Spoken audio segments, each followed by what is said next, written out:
নমস্কার, কথামৃত ইউটিউব চ্যানেলে আপনাদেরকে স্বাগত। আজ একটি অত্যন্ত সংবেদনশীল বিষয়ে এই ভিডিওতে আলোচনা করতে চাই। সেটা হচ্ছে আমাদের সামাজিক জীবনের যে সামাজিক প্রথাসমূহ আছে, দ্য রিচুয়াল এবং বিভিন্ন নিয়ম, বিভিন্ন উৎসব অনুষ্ঠানের জন্য আমরা কখনো কখনো এই সমস্ত উৎসব অনুষ্ঠানের আয়োজক, আবার কখনো বা এখানে আমরা আমন্ত্রিত। এর সঙ্গে আমরা সবাই কম বেশি পরিচিত। আমাদের দৈনন্দিন জীবনে বা সামাজিক জীবনে আমাদের বিভিন্ন রকম অনুষ্ঠানের সামিল হতে হয়। যদি আপনারা মনে করে দেখেন তাহলে বিয়ে, অন্নপ্রাশন, পৈতা, শ্রাদ্ধানুষ্ঠান, সাধভক্ষণ, নতুন শিশুকে দেখতে যাওয়া, শ্রাদ্ধ ইত্যাদি আরও অনেক রকম আছে। কোনো বাড়িতে কোনো ছেলে মেয়ে খুব ভালো রেজাল্ট করলো পরীক্ষায়, সেখানে অসুস্থ হলে আত্মীয় স্বজনদের দেখতে যাওয়া এবং গৃহপ্রবেশ, এই সমস্ত অনুষ্ঠানে আমরা আমন্ত্রিত হই, অংশগ্রহণ করি এবং নিজেরাও আয়োজন করি। এক্ষেত্রে একটি বিষয় আপনারা হয়তো ভেবে দেখেছেন যে আয়োজক এবং যারা আমন্ত্রিত দু তরফেই এই সমস্ত অনুষ্ঠানের কিছু ভালো দিক অবশ্যই আছে। সামাজিক মেলবন্ধন, উৎসব, আনন্দ, নিজেদের মধ্যে পারস্পরিক মত বিনিময়, আমাদের সম্পর্কগুলোকে আরও দৃঢ় করা। অন্যদিক আর একটা আছে, সেদিকটা হচ্ছে দুপক্ষেই কিন্তু আয়োজন করতে কিছু অর্থ, কিছু সময়, কিছু পরিশ্রম দরকার। এই যে অর্থ, সময় এবং পরিশ্রম দুপক্ষেরই দরকার আয়োজক এবং আমন্ত্রিতদের, এর বিনিময়ে আমরা যে মূল জিনিসটা অর্জন করি সেটা কি? আপনারা জানেন, যিনি আয়োজক তাকে তো যথেষ্ট পরিশ্রম করতে হয়, যথেষ্ট অর্থ তাকে খরচ করতে হয় এবং অনেক দিন ধরে এর জন্য তার পরিশ্রম, ধ্যান, চিন্তা, পারিবারিকভাবে তাদের সবাই এর মধ্যে ব্যস্ত থাকেন। এবং যারা আমন্ত্রিত তাদেরও সেই নির্দিষ্ট দিনে যাবেন, তার জন্য সময় নির্দিষ্ট করে রাখা, কখন যাবেন, কিভাবে যাবেন, কি কি উপহার কিনবেন, এই সমস্ত জিনিসগুলো নিয়ে তারাও চিন্তিত থাকেন। এবার নির্দিষ্ট অনুষ্ঠানের দিন নির্দিষ্ট বাড়িতে আমরা পৌঁছলাম। যদিও বিভিন্ন অনুষ্ঠানের রীতিনীতি একটু সামান্য একটু এদিক ওদিক, কিন্তু মূল বিষয় যেটা, অনুষ্ঠানে উপস্থিত হওয়া, বিনিময়ে কিছু উপহার দেয়া এবং সেখানে যে আয়োজন করা হয় সেই আয়োজন অর্থাৎ খাবার, সেটা অংশগ্রহণ করা, মূলত বিষয় এইটুকু। এবার আসি উপহারের বিষয়। আমরা যারা যাই তাদের প্রত্যেকেই কিছু না কিছু উপহার নিয়ে যেতে হয়। যার বাড়িতেই উপহারগুলো নিয়ে যাচ্ছি, যার জন্য নিয়ে যাচ্ছি, সেই উপহারগুলো সেই বাড়ির বা তাদের কতটুকু কাজে লাগে, সেই উপহার বা পুরস্কার যাই হয়ে থাকে সেগুলো রক্ষণাবেক্ষণ করা এবং বাড়িতে রাখাও মুশকিল।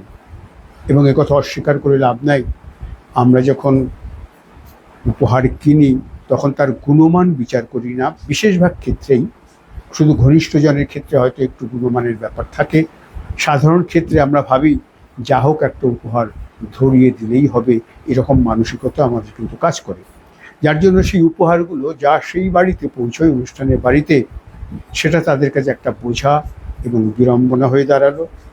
যিনি এই উপহার কিনলেন তিনি যতটুকু অর্থ দিয়ে কিনুন না কেন, সেটা সময় মতো কেনা, সেখানে নিয়ে যাওয়া, সেই উপহার তুলে দেওয়া, এটাও তার কাছে কিন্তু একটু বিরক্তি এবং বিড়ম্বনার বিষয় হয়ে থাকে। খুব ছোটবেলায় আমরা গৃহপ্রবেশ শব্দটা খুব একটা শুনতাম না। শ্রাদ্ধ বাড়িতে যেতে হতো দেখেছি অভিভাবকের সঙ্গে। এই সমস্ত অনুষ্ঠানে খুব একটা এই উপহার দেওয়ার রীতিটা ছিল না। এই রীতিটা এই হাল আমলে ধরুন এই 40 বছরের মধ্যে এদিক সেদিক শুরু হয়েছে। এখন যে কোনো বাড়িতে গেলেই যেমন গৃহপ্রবেশেও একটা উপহার না নিলে সম্মান থাকে না। এবং যখন আমরা বেশিরভাগ রোগীকে দেখতে যাই সেখানে আর এক বিড়ম্বনা, রোগীর বাড়ি সে নিকট বা দূর আত্মীয় যাই হোক, তাকে দেখতে গেলে তার জন্য আমরা কিছু ফলমূল মিষ্টি ইত্যাদি নিয়ে যাই, অথচ এই ফলমূল মিষ্টি ইত্যাদি তার কোনো কাজে লাগবে কি না এটাই কিন্তু আমরা বুঝি না। তিনি কি খাচ্ছেন ডাক্তারের নির্দেশে, এবং এই ফলমূলগুলো সেখানে যে কোন কাজে লাগবে এটাও আমরা ভাবি না, কিন্তু নিয়ম মতো সামাজিক প্রথা আমরা বয়ে নিয়ে যাই। সবচাইতে করুণ অবস্থা শ্রাদ্ধ বাড়িতে। আমাদের মধ্যে রীতি আছে, যে বাড়িতে শ্রাদ্ধ অনুষ্ঠানে আমরা যাই তার আগে আমাদের খুব নিকট আত্মীয়জন বা স্বল্প পরিচিত হলেও গৃহকর্তা বা গৃহকর্ত্রীর পরলোক গমন করেছেন, তাদের বাড়িতে তাদের ছেলে মেয়েরা অশৌচ পালন করছেন। 13 দিন এখন হচ্ছে বেশিরভাগ, আগে 1 মাসও হতো। যা হোক, তার মধ্যে পরিচিত জনেরা ব্যাগ ভর্তি কিছু ফলমূল এবং আরও কিছু আছে, চাল, ঘি, দুধ, চিনি, লবণ, এগুলো নিয়ে তার বাসায় পৌঁছয়। এবং যেহেতু আমাদের পরিচিত এবং আত্মীয়র সংখ্যা নেহাত কম নয়, প্রত্যেক বাড়ি যেতে যেতে আপনাদের নিজেদেরও অভিজ্ঞতা আছে, আমারও আছে, সেই জিনিসগুলো বাড়িতে একটা দায়ী হয়ে থাকে। সেই ফলমূল কী হবে, আর যা যা আনুষঙ্গিক জিনিস আছে সেগুলোর কি হবে, এই যে গুরুদশায় এরকমভাবে দেওয়া, এই প্রচলনটাও কিন্তু আমাদের মধ্যে আছে। এরা আমরা না দিলে তৃপ্তি পাই না, আবার যিনি পান তিনি হয়তো মনে মনে একটু খুশি হন, কিন্তু এত সমস্ত সামগ্রী নিয়ে তারও কিন্তু বিড়ম্বনার শেষ থাকে না। এই যে সামাজিক প্রথাটা দীর্ঘদিন ধরে আমাদের সমাজ জীবনে চলে আসছে, এবং বিয়েবাড়ির অন্য অনুষ্ঠানের কথা তো নাই বললাম, সেটা অন্য সময়ে আলোচনা করা যাবে। এই যে উপহার দেয়া নেয়া এবং যিনি আয়োজন করলেন তিনি যতটা আয়োজন করলেন, তারা আয়োজনের সমস্ত কিছুই যে যথাযথভাবে ব্যবহৃত হয় না। তিনি যত খাবার আয়োজন করলেন সে খাবারগুলো সব প্রয়োজনে লাগে না, অনেক কিছু অপচয় হয়। এই যে দুই তরফের একটা কত বিশাল জিনিস অপচয় হলো, আমরা যদি ঠান্ডা মাথায় ভেবে দেখি, টাকা পয়সা, পরিশ্রম, সময়, এরপরে গৃহকর্তার বাড়িতে কিছু গিফটের আবর্জনার স্তূপ তৈরি হলো। আমরা যারা খেয়ে এলাম, আমরাও আমাদের শরীরকে ঠিক না রেখে সেখানে গিয়েও একদিন কি হবে একটু খেয়ে নেই, উপরোধে অনুরোধে, কখনো লোভের বশবর্তী হয়ে যে জিনিস আমাদের খাওয়া উচিত নয় সেই জিনিসও আমরা খেয়ে ফেললাম, এবং পরবর্তী সময়ে হয়তো আমরা শারীরিকভাবে সেই জন্য কষ্টও পেলাম। কাজেই এই রীতিনীতি এখনকার দিনে হয়তো ভাবা উচিত। দক্ষিণের একটি রাজ্যের কথা আমি জেনেছি, সেখানে গৃহপ্রবেশ হয় না। একজন গৃহকর্তা তার বাড়ি যখন শুরু করেন, একটা নির্দিষ্ট সময়ে বাড়ির অনেকটা কাজই হয়ে গেছে, শেষের দিকের কাজ বাকি, ইন্টেরিয়ার ডেকোরেশন বা ছোটোখাটো যে সমস্ত ব্যাপারগুলো করতে হবে, ঠিক তার আগে সেই গৃহকর্তা তার সমস্ত আত্মীয় পরিজনকে গৃহ পরিবেশের জন্য নিমন্ত্রিত করেন। আত্মীয় পরিজন, পাড়া প্রতিবেশী এবং যত বেশি সংখ্যক লোককে তিনি আমন্ত্রণ জানাতে পারেন তিনি আমন্ত্রণ জানান। তারা প্রত্যেকেই যান, এবং প্রত্যেকে গিয়েই একটি করে খাম সেই গৃহকর্তাকে ধরিয়ে দেন, এবং সেখানে খাওয়া দাওয়ার খুব বিশেষ আয়োজন থাকে না। দক্ষিণের সেই যে সামান্য খাওয়া দাওয়া, ওদের রীতি পদ্ধতি অনুযায়ী সেই সামান্য খাওয়া দাওয়ার আয়োজন থাকেন। তারা কেউ সেখানে অংশগ্রহণ করেন, এবং সেটা বেশিরভাগটাই বুফে টাইপের, বসিয়ে খাওয়ার কোনো ব্যাপার নেই। যে একটু ইচ্ছে হলো খেলো, খেয়ে সেই খামটা ধরিয়ে দিয়ে এলেন। বলাই বাহুল্য সেই খামের মধ্যে কিছু পরিমাণ অর্থ, ওখানে এই নিয়মটাই চালু হয়ে আছে যে যিনি গৃহকর্তা বাড়ি করছেন তার অনেক টাকা খরচ হয়ে গেছে, এবং শেষ সময়ে হয়তো তার আরও কিছু টাকার টান পড়তে পারে, এবং তাকে শুভ কামনা জানিয়ে, তাকে শুভেচ্ছা জানিয়ে তার এই গৃহ সুন্দরভাবে হোক, তিনি সেখানে সুন্দরভাবে বসবাস করুন, এই শুভ কামনা জানিয়ে তারা প্রত্যেকেই একটা করে খামের মধ্যে যার যেরকম সাধ্য এবং সাধ্যের বাইরেও কিছু অর্থ দিয়ে আসেন, এবং এখানে নাকি সেটাই রীতি এবং প্রচলন। ব্যাপারটা শুনে আমার খুব ভালো লেগেছে, আপনাদের কেমন লাগছে জানি না। আমাদের এখানে হয়তো অসম্মানিত হব, অথচ আমরা জানি আমাদের হার্ডওয়্যারের দোকানে বাকি রয়েছে, ইলেকট্রিসিটির দোকানে বাকি রয়েছে, আরও বিভিন্ন জায়গায় বাড়িঘর করতে গিয়ে বাকি রয়েছে। সেটা মেটাতে পরবর্তী সময়ে আমাদের আরও কিছুদিন কষ্ট ভোগ করতে হবে, অথচ সেই গৃহপ্রবেশের নামে আমি আরও কিছু অর্থ খরচ করে আরও কিছু লোকজনকে ডাকলাম। এর দ্বারা কী লাভটা হলো সেটা কিন্তু আমার বোধগম্য নয়, আপনারা চিন্তা করবেন। আমি উপহারের বিপক্ষে নেই, যেখানে যতটুকু উপহার দেওয়া, নিশ্চয়ই উপহার পেলে যেমন যে পায় সে খুশি হয়, এবং যিনি উপহার দিতে পারেন তিনিও মানসিকভাবে তৃপ্তি লাভ করেন, এটা তো অবশ্যই প্রয়োজন। কিন্তু এই উপহারের ক্ষেত্রে আমরা যে জিনিসগুলো নির্বাচন করি বা যা যা সামগ্রী নিয়ে যাই, এখানটা কিন্তু একটু ভাবার প্রয়োজন আছে। যদি সেই দক্ষিণের দেশের মতো আমরা এমন করতে পারি, আমরা আমাদের সাধ্যমতো যে উপহারটা দেব সেটা আমরা ক্যাশে বা চেকে যদি সেই আয়োজক যিনি তার হাতে পৌঁছে দিই, তার কিছুটা অর্থ সাশ্রয় হলো, আমিও কিছুটা তাকে মানসিকভাবে সাহায্য করতে পারলাম, তাহলে কেমন হয়। আর একটা জিনিস, বইয়ের কথা আমরা ভুলেই গিয়েছি। আমাদের জীবনযাপনে মোবাইল আসার পরে বিশেষত বইয়ের পাতা আমরা উল্টে দেখি না।